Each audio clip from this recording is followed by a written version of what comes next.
Hi, welcome to our first video in an installment of videos that we are doing on industrial 3D printed part finishing.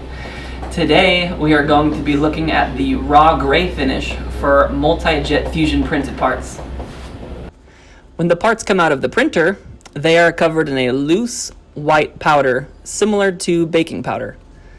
Most of the powder is wiped off in the processing station. To make the parts completely clean, we blast the model surfaces with a very fine spherical glass bead, which knocks off all the unfused powder. What we are left with is a raw gray finish.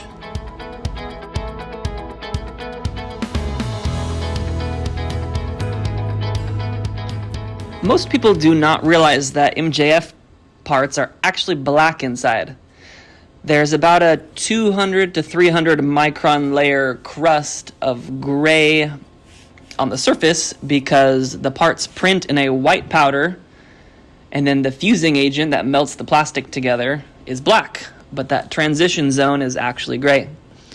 If you were to cut the model with a knife or snap it in half, you would see that the inside of the model is actually kind of a graphite black color. There are a few benefits to the raw finish. The main benefit is that it's just cheap. All of our other finishes have some sort of extra cost, whereas the raw gray finish adds no cost. The parts generally still look pretty darn good with the raw gray finish, but it looks kind of unique. It doesn't look like a normal part you would buy at a store.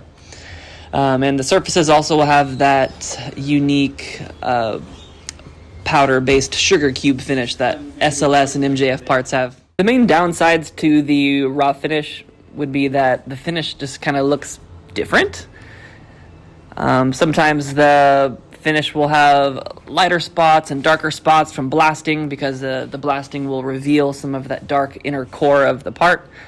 Sometimes, printing in the chamber will be hotter or colder, and that could change the amount of powder stuck to the surface and change the color. So there's just some variation batch to batch. The main applications that we see for the raw finish are prototypes and parts that just don't matter aesthetically.